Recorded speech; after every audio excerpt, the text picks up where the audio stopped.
If you like this video, please give it a thumbs up and hit the subscribe button as well as the bell to be notified of future videos. Thank you.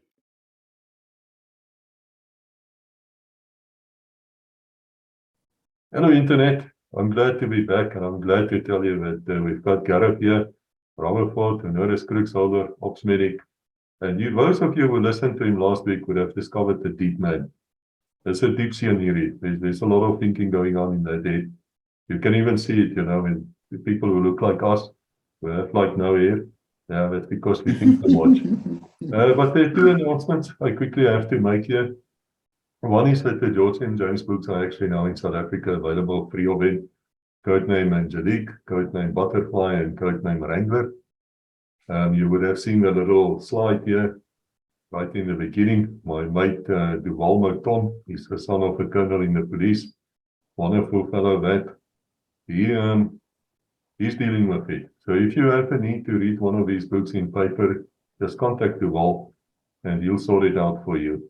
Really good books. Angelique is about a new method we've discovered. I was actually there where we started using gliders in counter-terrorism operations. That is fantastic, I can tell you. And then Butterfly is all about sniping. If you really want to know about shooting, that's it.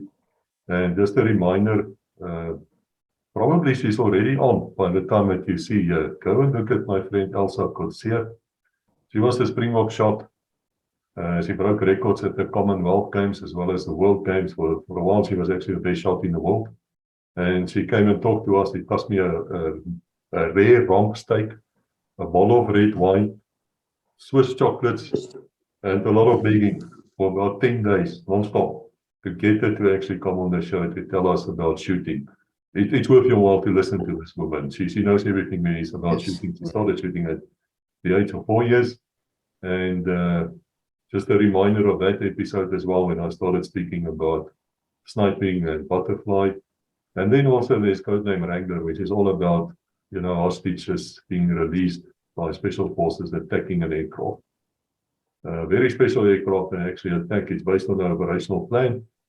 And it's like with that, we also have a special task force commander now talking to us here, my friend Andre Olivier, who's also a pastor.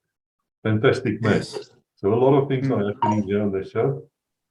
And then the last thing I have to say before we give Gareth a chance to talk is in the last episode of Gareth, I said to him, Legacy is going to make a video, like a series on how to write a book, how to publish a book, what you should look out for, and what not. Now, I've written many dozens of books, and I can tell you I've been through the school of hard knocks. I've learned the lessons. Every single person I've talked to who wrote a book somewhere said to me they got done in by those shenanigans, those horrible things, the horrible, as we say in French, die aaklige mense, hulle noem hulle self die publishers, die drukkers, mense bly weg van daai ouetjies. Trust me, go and look at that video, and if you have any questions, come back to me, I can help you. And that is it. Gareth, I'm sorry I spoke so long about all sorts of nonsense, but now it's over to you. I see you've got a rattle there at the back, it looks like a rattle 90, I see it's you and PW standing. I suppose that's where you got your Norris trips.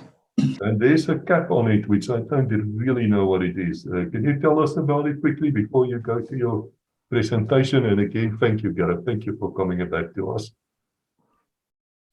It's my pleasure. Thank you very much for having me, and for our viewers for joining us here. This beautiful cap was given to me as a memento of our participation in our military service, and this is the OneSci logo from Bloemfontein, and it has an Ops Smoke Shell badge on the side, and I was very grateful and proud to get such a trophy. This is also another trophy of mine, this rattle, which they gave me, the same people. Our veteran groups are very communicate well all these years later. And one of those, that photo of me and PV is an old photo from 1980, which I dug out going through my old stuff. And actually, I looked at it and I thought, as he said to me there, young man, I'm very proud of you. I looked at it today, or a couple of days ago. I put it on the stand where my father's, my father who died recently, his photo stood on this stand, but I put this photo here. And just as Pierre Vier was proud of me there, and many of us who were there on that day, I'm really proud of that photo.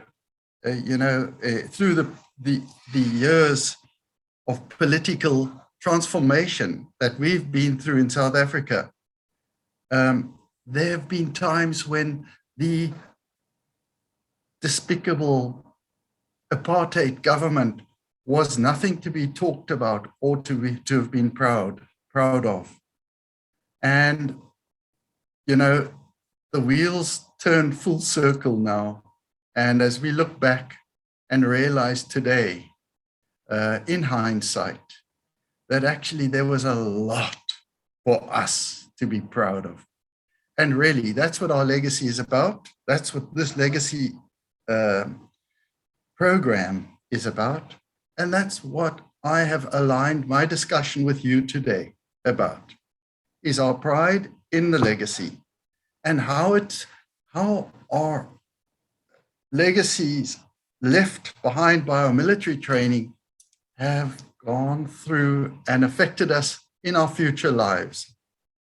Or many of us, I think, going through an experience of our national service of such intensity, and then, of course, all the camps years afterwards, it's going to have some kind of repercussions, whether they are good or bad.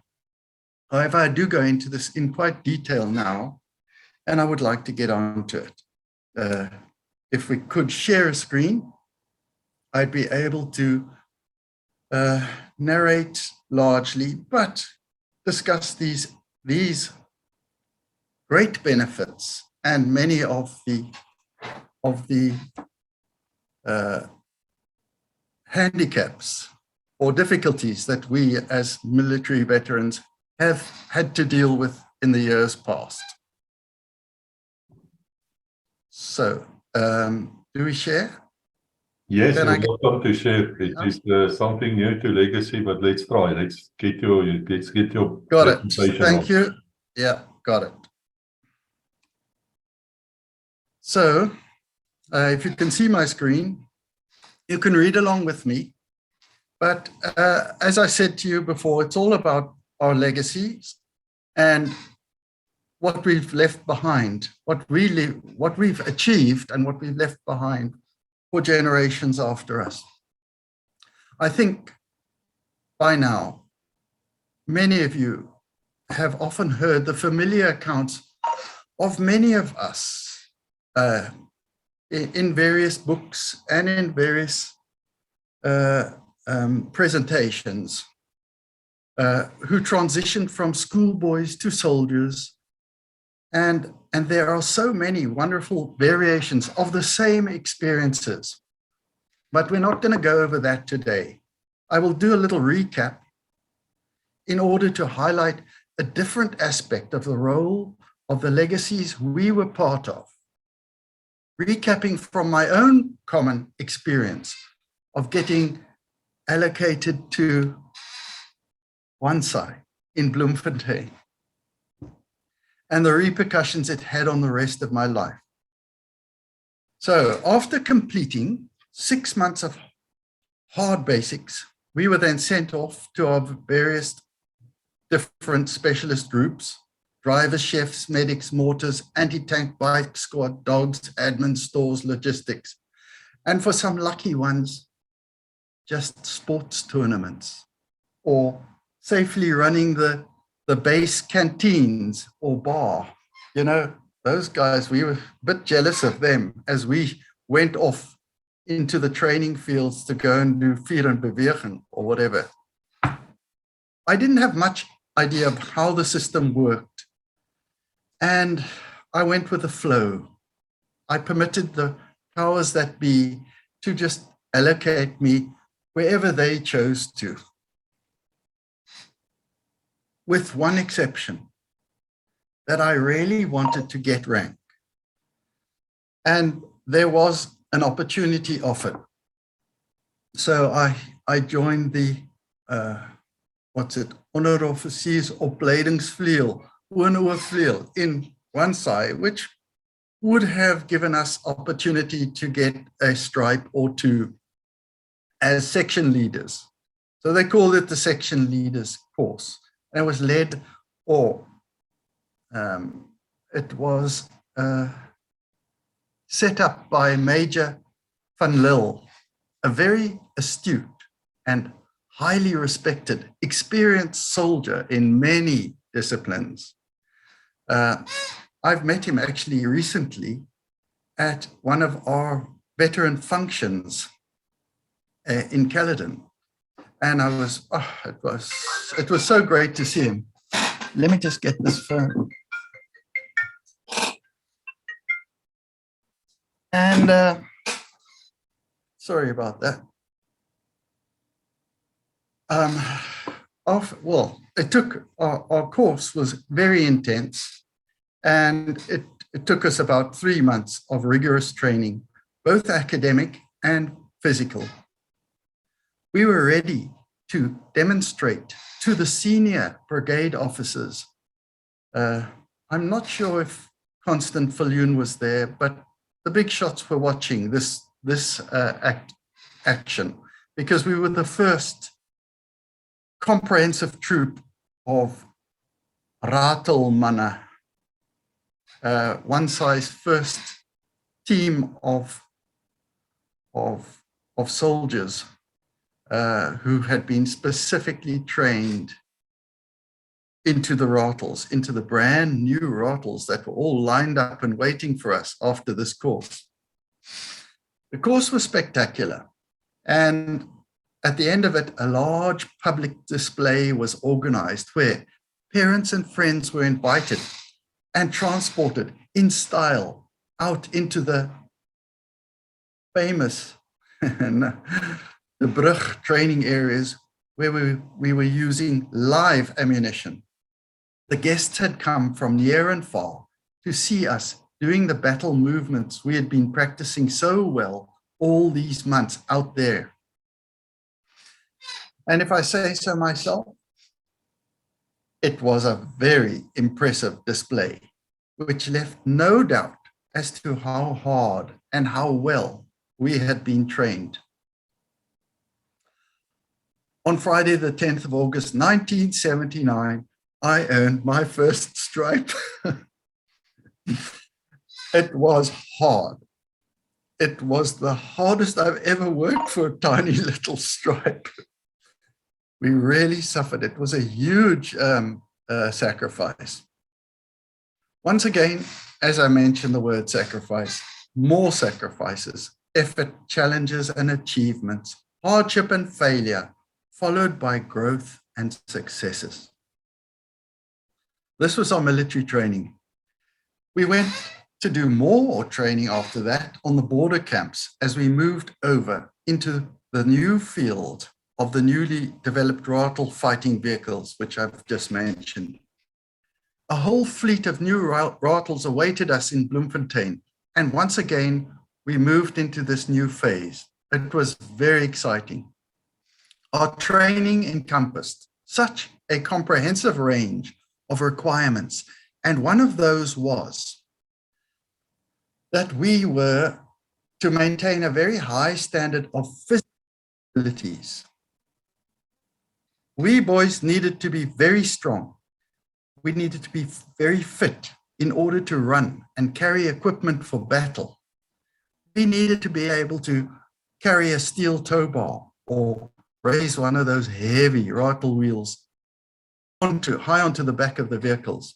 We needed to be able to easily achieve fire and movement for hours on end, chasing down the enemy in all weather conditions, day or night.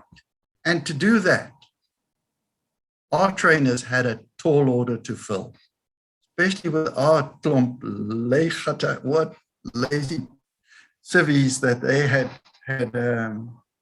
to work with. No, actually, we were very well orientated, I think, and excited to be part of this new phase.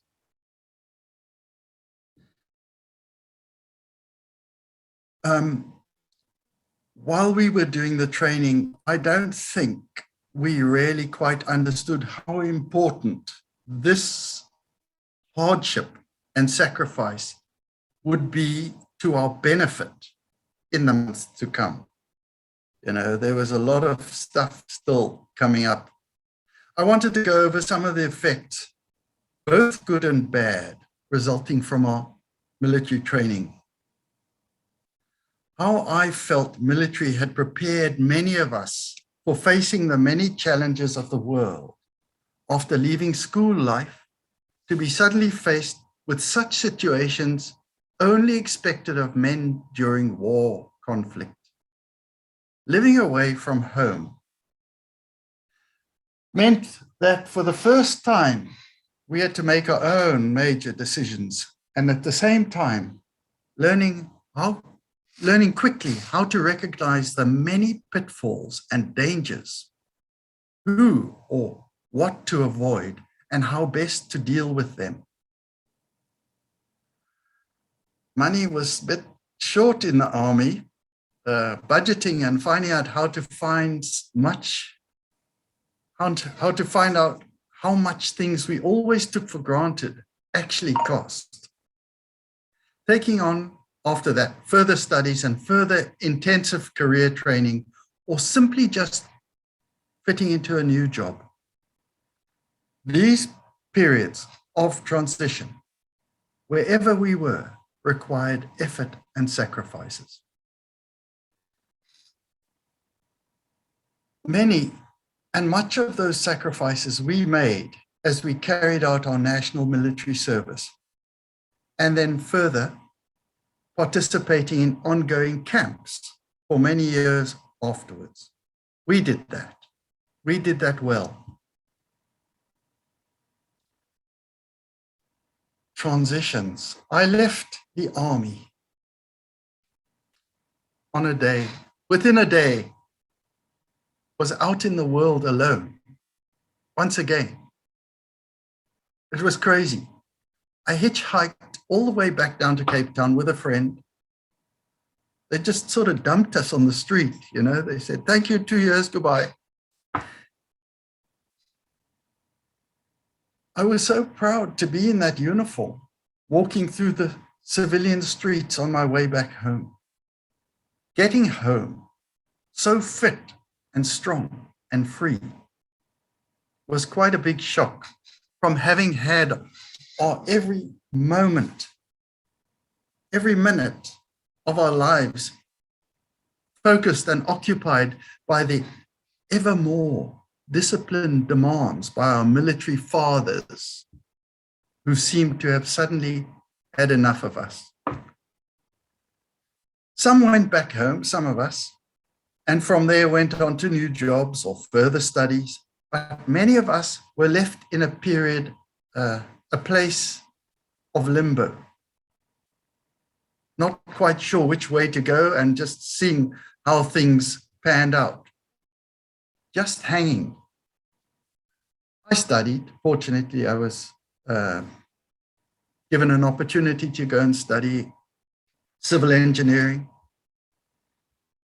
And as a student engineer, I traveled to various construction sites all over the country. And it wasn't so difficult for me to get away, to leave home, because military had set me up for this. Being a student engineer, as we were, as many of us were, it was hard work and fun. And I graduated from there a few years later, working in a larger company, also far away from family and home.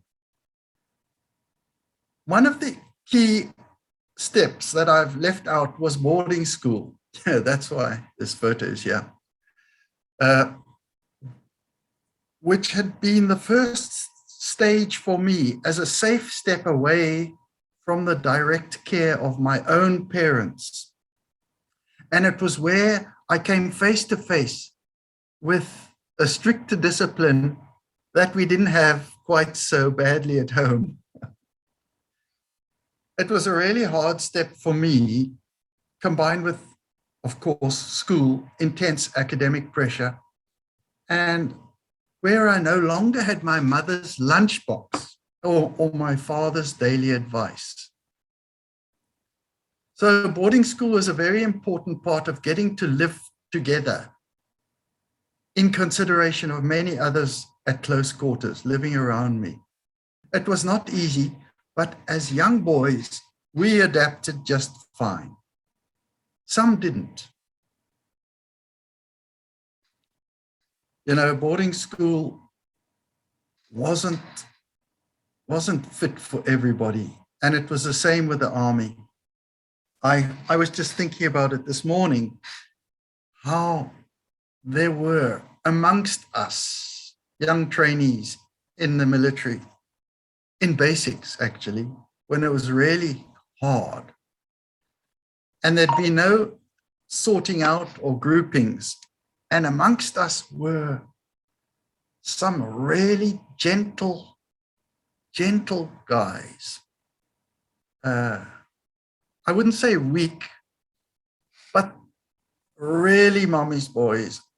And it was a nightmare for them. I even feel a bit sorry for them now, all these years later, because we were all so intent on our own survival and our own welfare that there was little time to spend giving sympathy to those soft, gentle kids that weren't quite ready for the harsh realities of intensive, impersonal military training. Anyway, let's get on. From this very privileged school environment that many of us were part of, and then into the army, far away from home. The transition was, for me, not too difficult, but for many still living at home or who weren't at boarding school, it was pretty hard.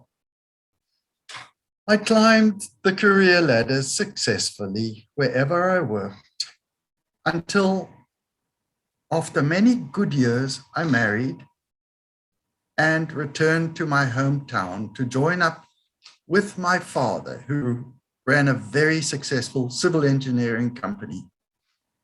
He and I had a very good relationship, and we did well for many years until the spectre of Black empowerment started its cancerous destruction of the national economy, and more directly, my father's and mine little company, our own sources of work projects. The intense stress and pressure of keeping this huge company running and feeding 200 mouths for me was a really tough situation. But I enjoyed it, and my father was a man of steel. He was an amazing businessman with a golden heart and an arsenal of wisdom. So we did well. We endured this economic collapse, but my health didn't. My health deteriorated until at a young 43 years old, I was taken up for a heart bypass, open heart surgery. That's crazy because I was fit, I was running, I was doing canoe races and probably overdoing it. But for me to have been put into hospital for a bypass operation was absolutely crazy. Fortunately, I was well insured and it was all for free. This blew me out of the normal running of things, and my poor father was left to continue running the projects alone, which he did very well under the circumstances.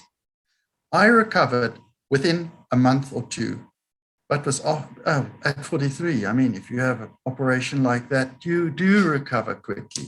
It's not so easy when you're 80 years old.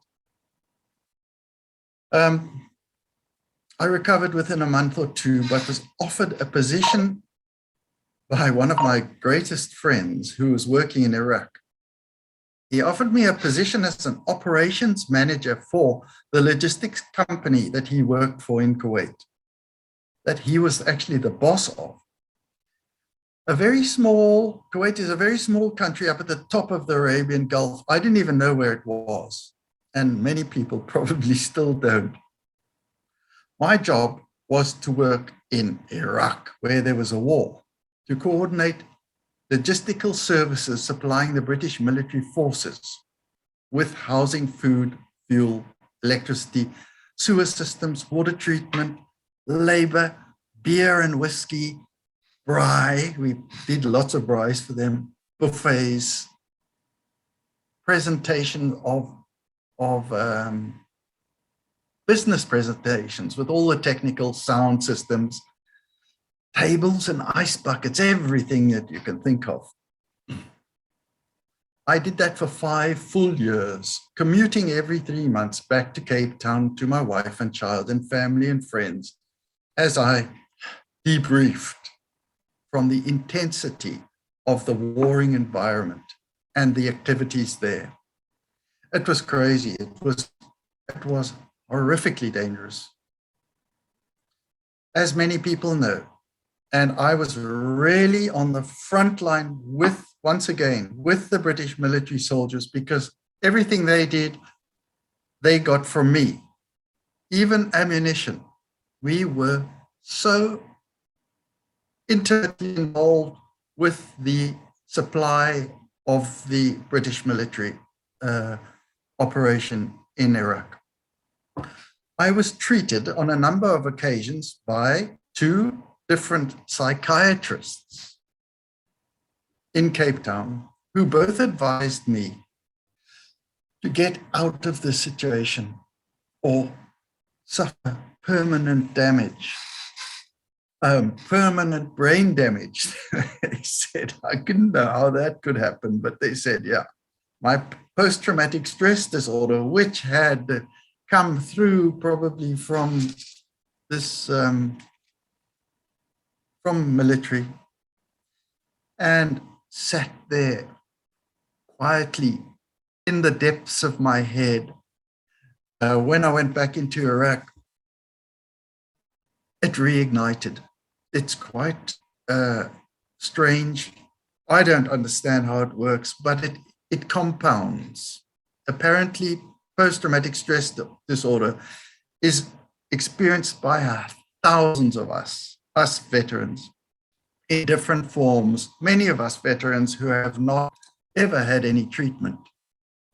I can be very grateful to say that I had the opportunity to get all the stuff off my chest at a very early stage. With this medal thing, I attended a number of interviews and was able to tell and to get the stuff out of me. So for me, I had a fantastic opportunity to debrief and and as a therapy. It worked as a healing therapy for me. And I'm so grateful for that. Many of us, our veterans, never. They kept it in, they kept it for until now. And here we have legacy, where many of them are still sharing these pent-up, ancient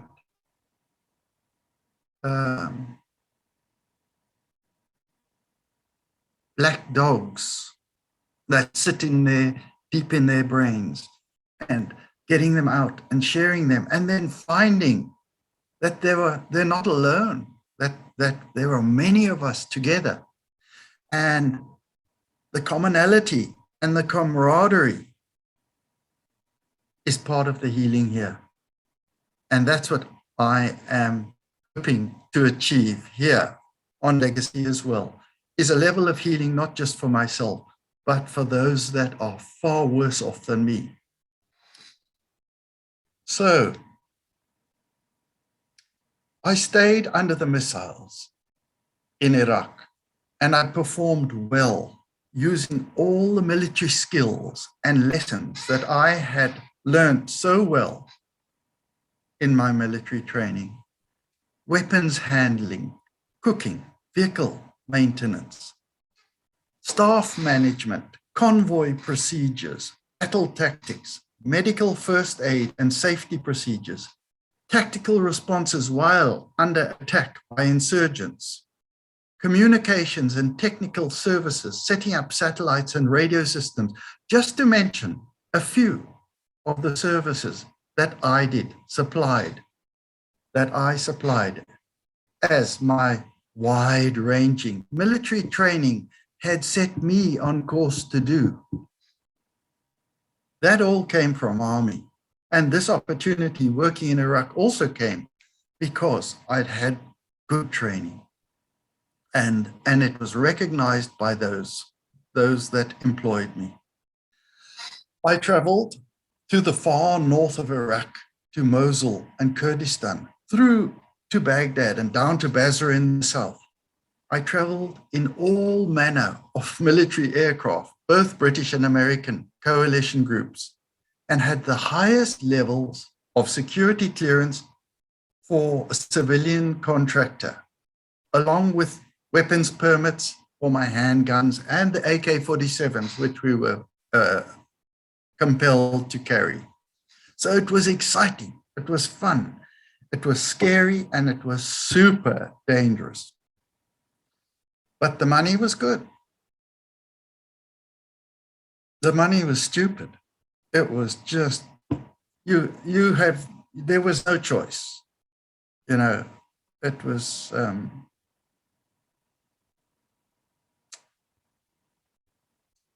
it was an opportunity of a lifetime. I coordinated the labor for 13 300-man camps and supplied to several Ministry of Defense construction sites very proudly as a young, well-trained South African military veteran.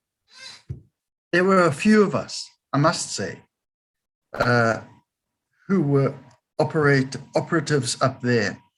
And what came out to the fore was how many South Africans there were there, not just for the money, but because we had a huge advantage. We were so well orientated in the military disciplines that our services and our experiences were invaluable. As things became more intense towards you may have heard of it, the Arab Spring, when the Arab Gulf states started getting very, very agitated. And the withdrawal of battered coalition forces from a devastated war environment. Travel became very dangerous, very much more dangerous. And we closed our camp operations within the dangerous cities and far-flung outposts in the Iraqi desert. We only flew military, and any movements by road were within well-defended military convoys, which still came under frequent attack. The helicopter trips that we took out to the various bases were so exciting because it was tactical flying. It wasn't just like helicopter up, along, and down. It was tactical. It was like fast along, low along the ground, and then up over the power pylons and down, and then a twist to the side, down through a river valley, all in evasive movements to avoid being shot out of the sky. And I could never have believed that these helicopters, big and heavy military helicopters, could be so fast and versatile. It was incredible, but it was scary. They often gave us civilian contractors little vomit bags because it was serious. It was a really serious flying, but fantastic experience. As it happened, a long story short, I carried with me one day a consignment of tools and tires back to Kuwait from Iraq in a truck I was driving. I arrived safely at the workshops where I was to unload the equipment, and I stopped my car. It was a bright sunny day, 1 o'clock in the afternoon. Arabic prayers had just finished and everybody was milling about. It was outside the Holiday Inn in Kuwait City, when I was set upon by the Kuwait police, CID, who arrested me as they had located or been given a tip-off within my cargo load. One of the tires, many tires that I had on the back of the bakkie, contained an amount of cannabis resin or hashish, which is crazy because everything that we send, we check, and we have sniffer dogs checking it, that there's no explosives or drugs or anything. But amongst my cargo that I had signed for, that I was responsible for, and that I was driving down to the workshops, there was a tire, quite a big tire actually. And these clever guys had managed to squeeze 40 kilograms of this hashish, cannabis resin, into the tire and put the rim on. How they did this, I don't know. So hashish is a very popular, milder form of contraband, which is in very high demand throughout the Middle East all the time. I had no idea then about how this could have happened. But we found out a few years later, a few years too late for me, because I was arrested there and then and thrown into an Arab jail where I was for the next 10 years. Oh, I'm getting goosebumps thinking about it now. Many who knew me and the situations that we were working under could not believe that any of this was possible. It wasn't. It compromised the entire British military operation. The operation for our company, our contracts, the integrity of the entire British forces operations within Kuwait. It was an absolute horrific disaster. Now jailed for life. 25 years. Actually, I was set to hang, because drugs offenses, they hang them, you know, especially these high-tech meth drugs and cocaine, and no, actually not cocaine, heroin especially. They hang them with very little sympathy. So for me, it was very, very lucky I had some significant influence through our embassies, both the British Embassy and the South African. This is a further story with so many more stories within it, which I cannot do justice by flicking through over here in an hour or two or three. The military experience had helped me to adapt quickly and easily to the impersonal indignities, hazardous social delinquencies, deprivations, physical and mental limitations, survival strategies, and many more situational adaptations in the jail. I mean, one day, free and normal. And the next day, you will not believe, once more, another super fast, intense transition. I was able to make this transition because of my military background.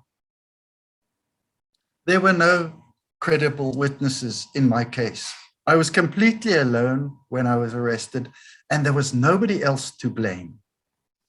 As we learned many months too late, the whole thing had been masterfully planned, set up by drug mafias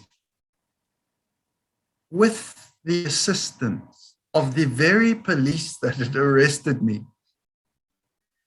And the saddest part of it all, as we found out later as well, was that my arrest allowed the big wheel international drug dealers to walk away scot-free, and at the same time carrying 240 kilograms of other unspecified drugs into Saudi Arabia. That's a long story. Another story. I was able to endure, once again, the entire situation because of the enormous amount of support I received from my company, my family, my embassies, both British and South African, and thousands of people who I'd worked with who knew that the charges against me were completely impossible and that there was much more to the situation than what we had been told, and that the government judiciary had ascertained. So I move on. The jailers who got to know about this case became my avid supporters. The jailers themselves, they're not the government. All their job was just to look after us. They became my friends, actually. It's not Stockholm syndrome here, because these jailers were far more aware of the facts of the situation that had resulted in my implication with this noxious political strategy. The jailers have inside lines on everything that happens, above what the courts and the police and the prosecutions and whatever. The jailers know everything, but their lips are sealed. The real heroes in this most unpleasant sadness were my wife and young son, who for many years had to endure the most unpleasant gossip, sidestepping, social distancing, extreme shame and embarrassment. And to this day, they still have not spoken to me or my side of the family. My mother and youngest brother both died of what I would call broken hearts and did not make it to my date of release. I was eventually freed 15 years earlier, before my 25-year life sentence, because of the ever-increasing outrage on social media platforms that had identified this miscarriage of justice. And there were several petitions circulating which were clearly embarrassing the government, who had rather unsuccessfully tried to sweep me under the carpet for so long. My friends never left me. I found out who they were. It was a miracle. They were the reason why I'm still alive today. When I returned home 10 years later, I was able to live with my dad, my old 90-year-old father, who was really living alone and actually needed quite a lot of assistance. I stayed with him for 4 years 4 great years. Hey, it's quite hard living with a 90-year-old, I tell you. But I caught up in those 4 years. I think I did well to catch up with so much that I'd missed in the 10 years that I'd been away from him. He died quietly and proud of me once again. Some good news is I will be meeting my son for the first time in 3 years in the second week of June 2022. I'm whole, I'm alive, and still grateful. I wrote something which I might share with you here. I think when I was still in the jail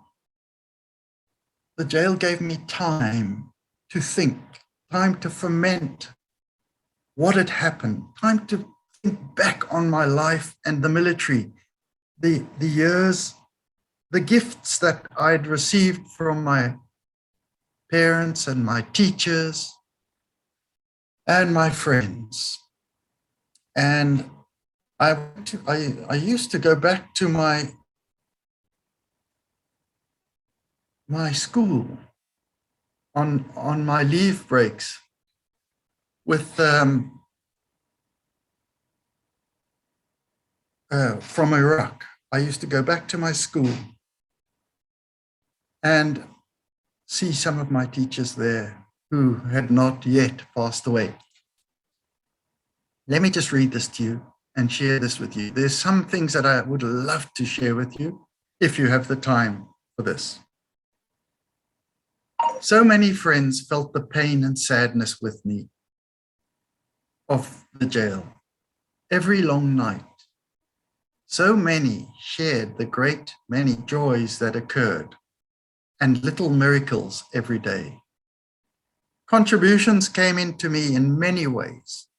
Emotional support by relief parcels, some visits, many messages and letters, cash amounts, or simply loading into my phone account. Some telephones. You wonder, how can this guy have a telephone in jail? I got a telephone after 4 years.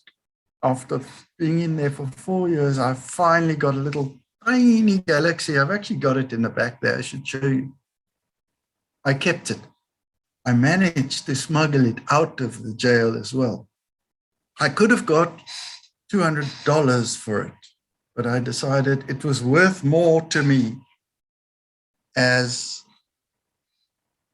a memento than the $200. Some very great friendships and meetings have resulted from all of this.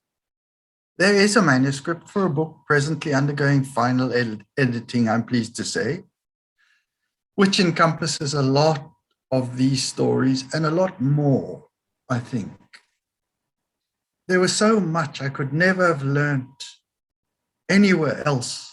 You know, this opportunity, this situation of being thrown into a jail, not just here in South Africa, which I think was pretty bad as well, but in an Arab jail with a completely different culture, religion, and moral ethic. It's crazy. Reading, speaking, and writing Arabic and using it every day. I completed also a course as an electrician in the workshops and ran satellite TV systems for hundreds of inmates. The lucky one I was. Here I lie in jail alone. I watched a film, one like many I've seen. I fortunately also managed to get an old TV, by the way, Chris. But watching this film today, I just cried. Tears ran down my face. I stood back from time to time, aware of my ridiculous tears, and was incredulous of myself, and thought how anyone else seeing me now would shake their heads in sad disdain. I realized then, lying there on my jail bunk, with my head behind a towel hanging off the side of the bunk, watching the TV, I realized then that the tears were for my regrets and omissions, my opportunities forfeited, and of course for my son. So I watched the movie of Marines doing their killing and shooting in Iraq. And then, as some of them were killed in the fray, I lived into it, as I always do. But I have become hardened to these vivid depictions of young men fighting for their lives, just like I had done a good few times.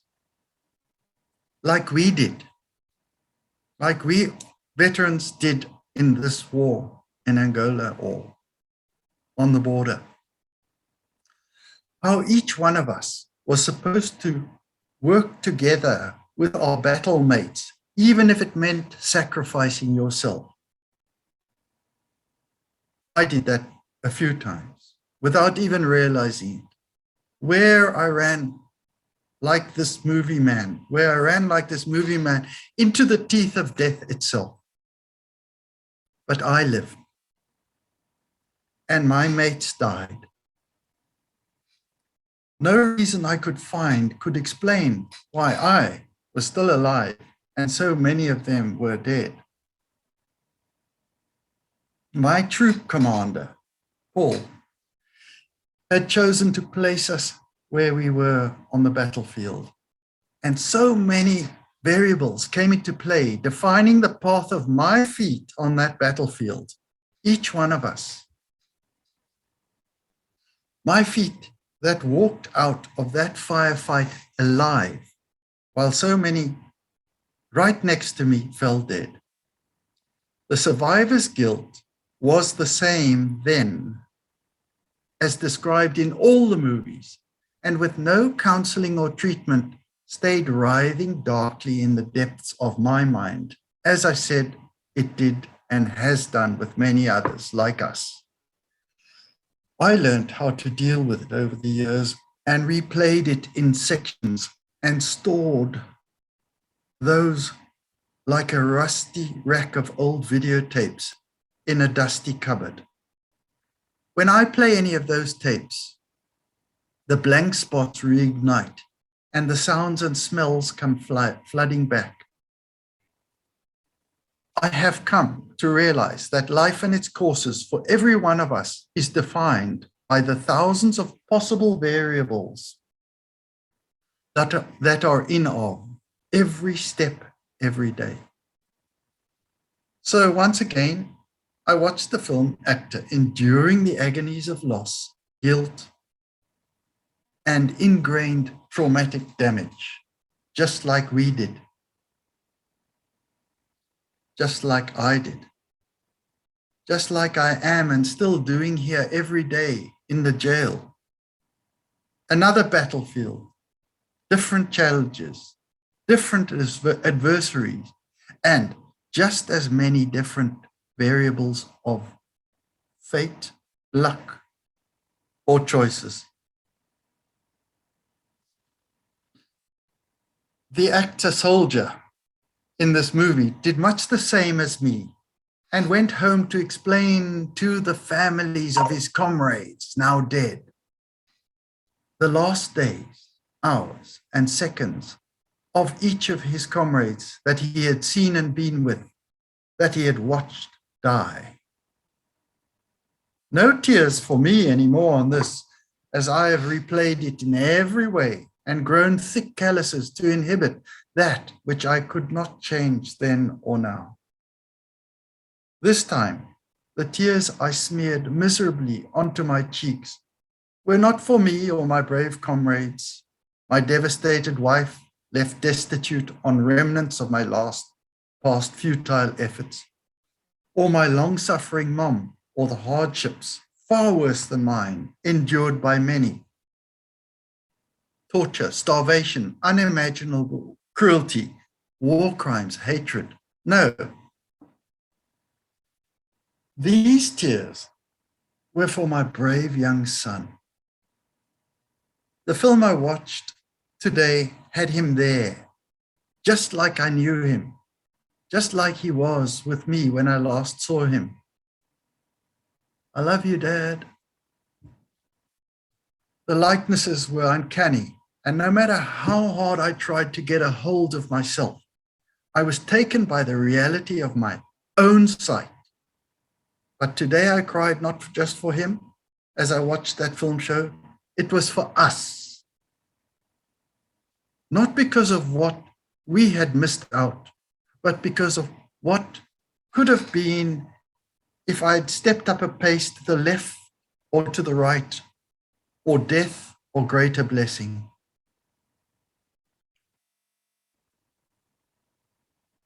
There's a photo, if you can see it, of me and my mom the last time I was with my mom. That was the last time I left, and it was so great. And there's the photo of me. Can you see this, Chris? Of me and my dad and my son at my homecoming when I got back from jail.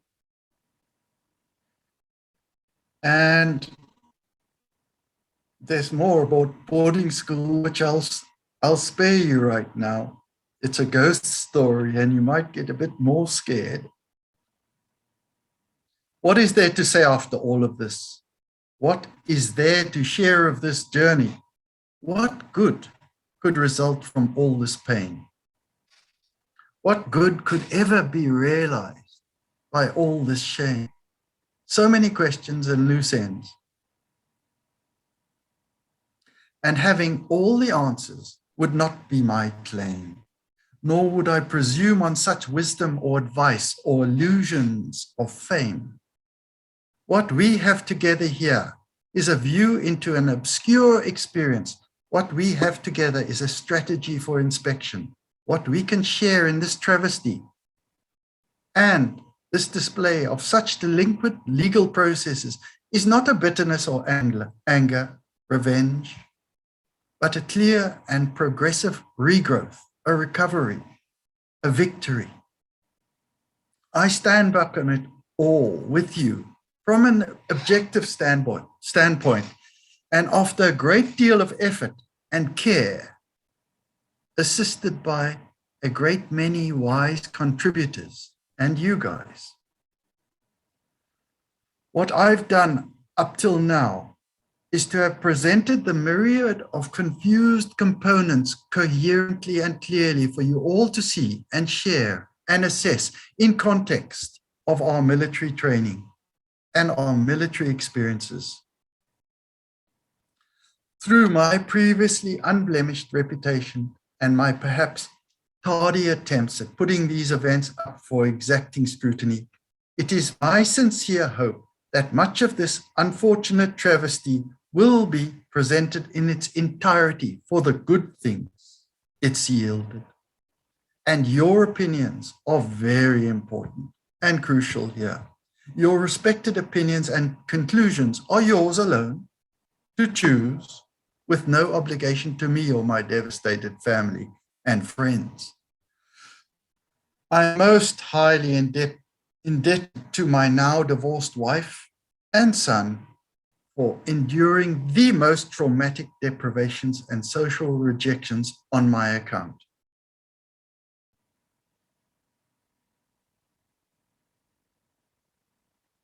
And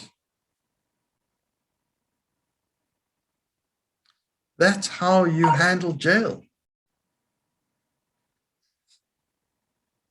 That's how you handle being thrown into a jail, you know, after your military training. It's a huge story in itself. And I have journals which have been transcribed and describe beautifully and in much detail how a Western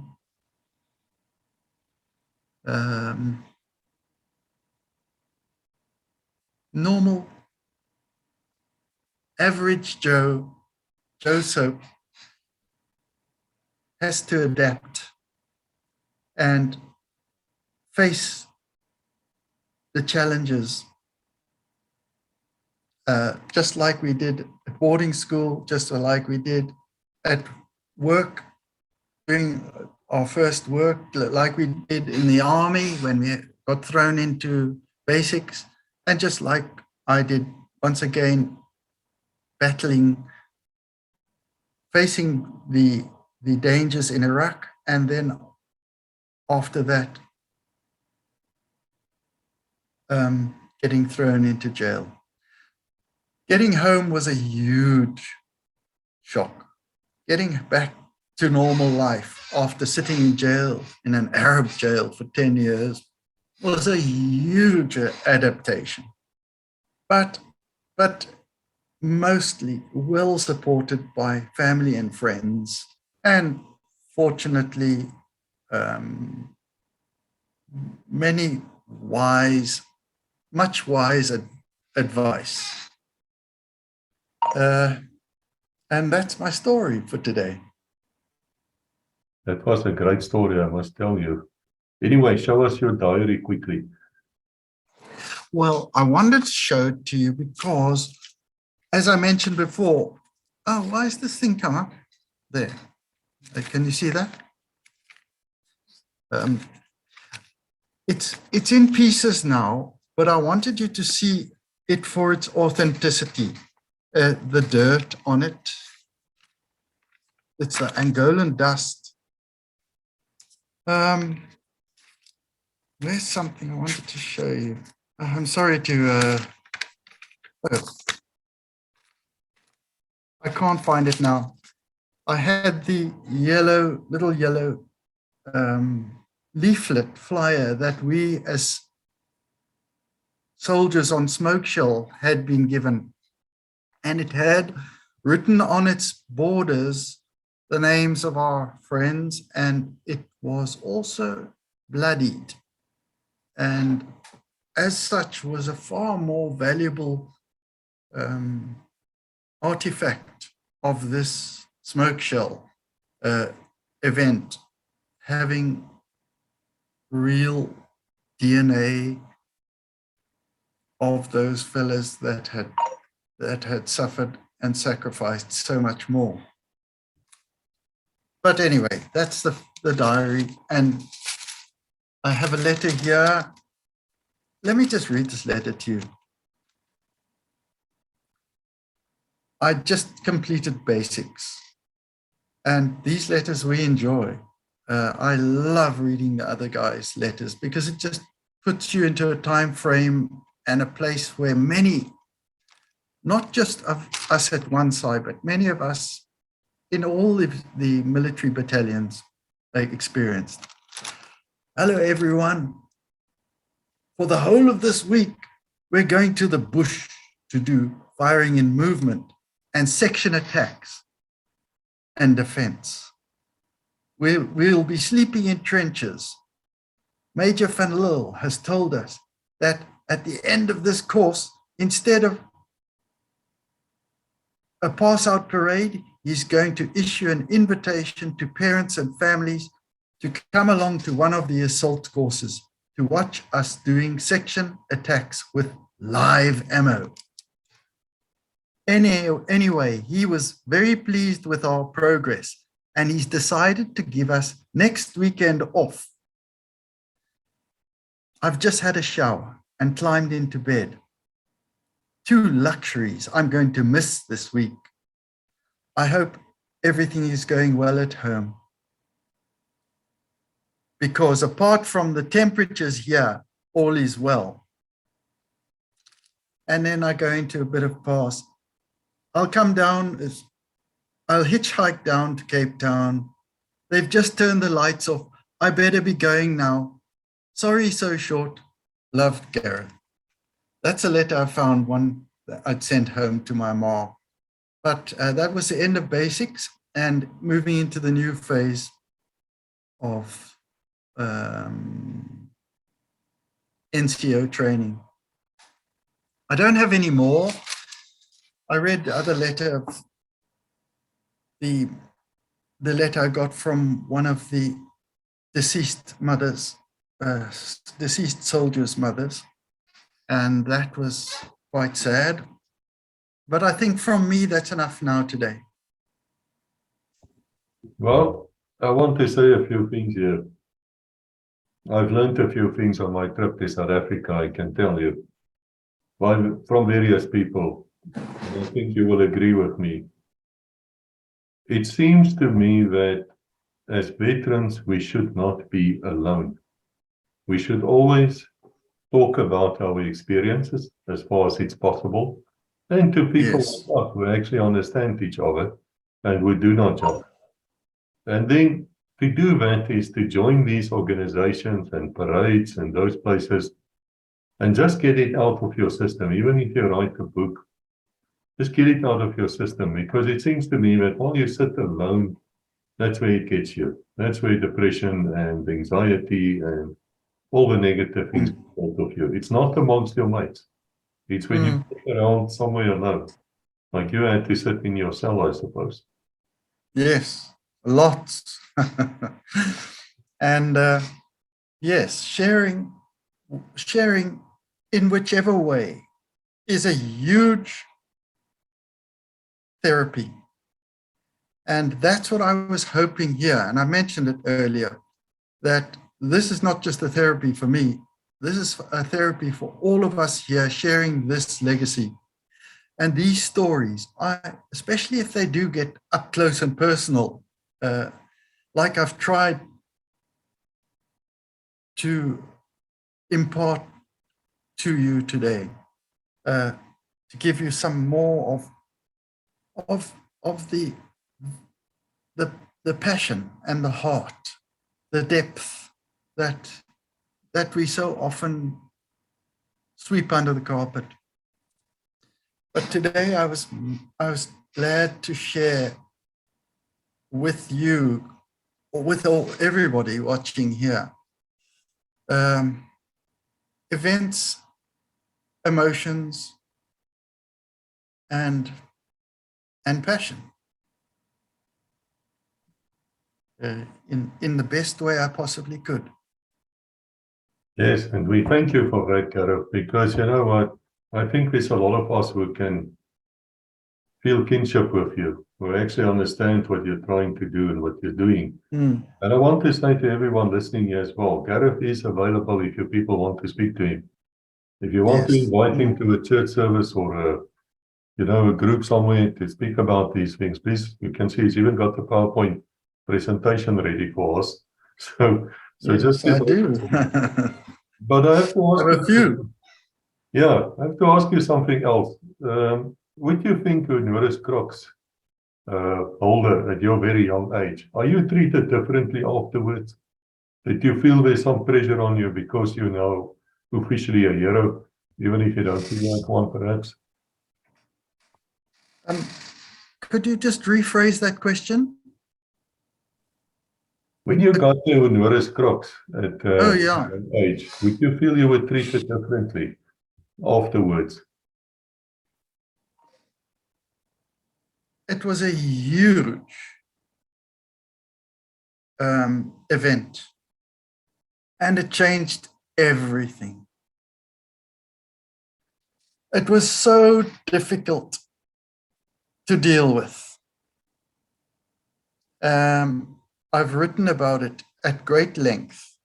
Survivor guilt, being awarded such a great honor as my friends lay dead and their families devastated. And there I am standing in front of a huge parade. It was a very difficult thing for me to come to grips with, to accept. There was often talk of declining the medal because it just didn't seem right at the time.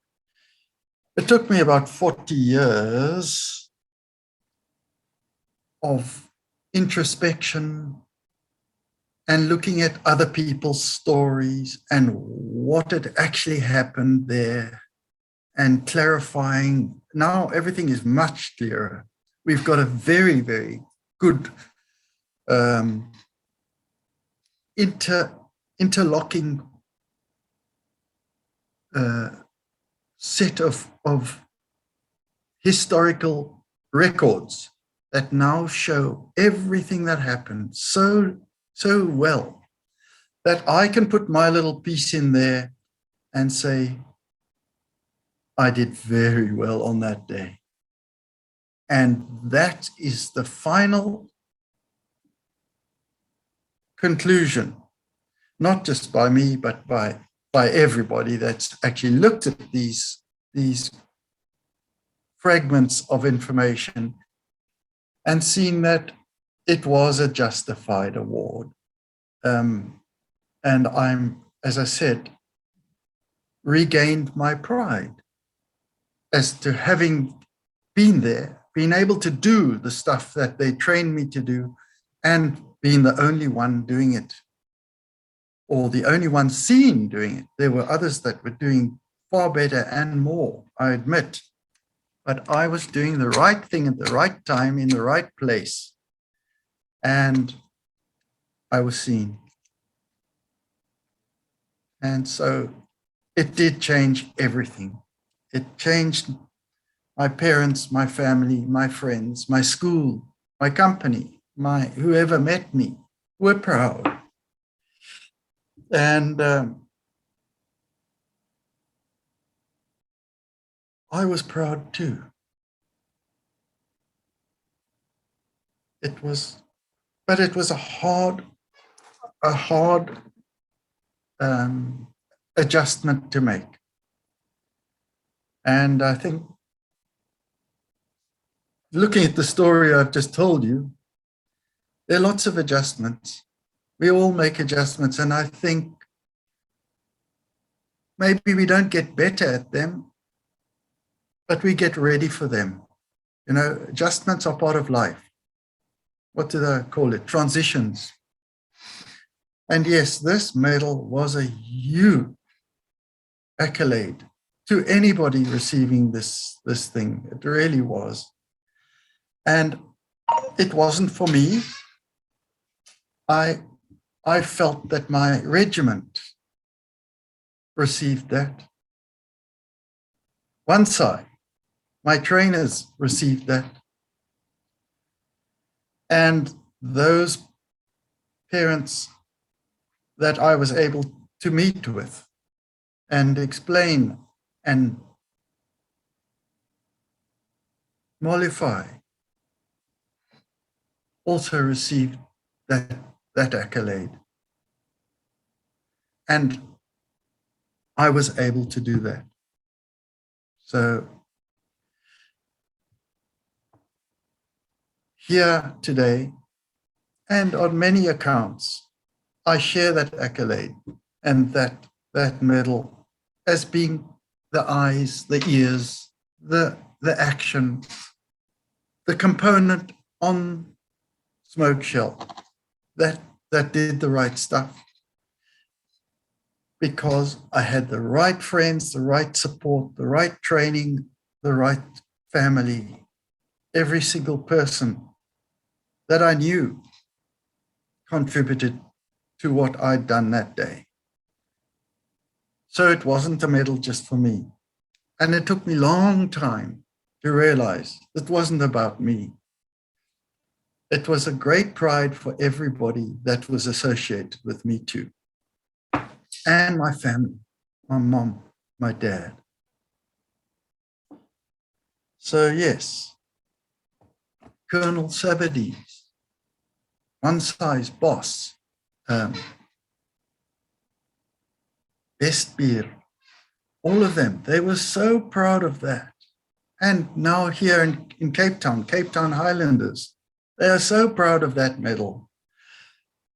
Bugger Gareth, but the medal's theirs, you know, and it will go into their showcases, I think. It's on the walls for them. So it's not a single lonely award. It's a group effort. And I was very grateful, very privileged, very honored to have my name put on that. It changed everything. May I ask you that you can tell us perhaps in a future episode what happened with you and your child when you meet in about 2 weeks from now when we're recording? By the time Yes. people watch you, I think you would have met already. And I think it's going to be a great meeting. But if you come back and tell us about it. I would love to. I'd love to. It also, I think it's all pretty well documented, and it would be an appropriate extension to this story. As I say, there isn't enough time to fit everything in because there's some great stories within stories here. And you know what? I love telling them. I do. Well, I can tell you, Gareth, we love listening to you, my man. It is really great for us to listen to you. And I think we've done the episode today just the right length. There's probably going to be more. I hope so anyway. This is a fellow who's for me like a bron van wysheid. Wat sê mense dit in Engels? Yeah, a source of wisdom. A source of wisdom, you know, because your life has been so incredible. There's a lot of things which I've learned here. One is not to judge. You know, we look at the person in prison and we think, yeah, okay, you slum back, you know, you deserve to be there. But let me tell you, as an attorney as well, I can tell you there's a lot of people who actually are innocent in prison. There are. It happens. I'm speaking to a few now. I actually have contacts with some of my friends in that jail. And I talk to them here and I try and encourage them because it's so debilitating and depressing because they are worse. Innocent, and if not completely innocent, what I found is they may have done one thing on one day and just been caught for it. Things that we do every week, every month, even a few times a year. These guys are in jail for life. And it's wrong. It's wrong. There are good men in there. There's some bloody horrible, bad, dangerous creeps in there too. But there are really great people and great characters. And that's another story in itself, a fantastic story of endurance, tolerance, and friendship. Must be shared sometime. Well, there's an open invitation to you, Gareth. Next episode, let's talk about that. Get your mind sorted around it. Will do. Talk about that and let's just bring it to the attention of people. Now, I don't know. I'm not judging. I'm just saying that here we have an opportunity at Legacy to tell our stories, to create a legacy for those to follow. And that's why I want to invite all of you listening here. You were not important. Come here, come to me and talk to me. If you don't want to do that, at least go and join your association or go to one of these skouerskuur things of a month or go to one of the parades. Get your medals out, get your beret on, go back to where you come from. Don't. I love it. In your room. I've seen this now. I've attended the parades. I've been at the skouerskuur. And yeah, there's obnoxious people there too. But you know, 99% of them, I felt like I was coming down. I actually felt it. I felt, man, for so many years I've been out of a system where I used to belong. And I was thrown into a damn system I don't like nor care about. We have sharks attacking my ass from everywhere. And you know what? I was happy. I was actually happy in my service years. And now we're getting back to that through Legacy, and I'm happy again. And I want to thank all of you, especially you also, Gareth, taking the time, talking to us, bringing your legacies to the front. And I have to say to you, then, at this very last moment, I really mean it when I say to you, God bless until we meet again. I really mean it.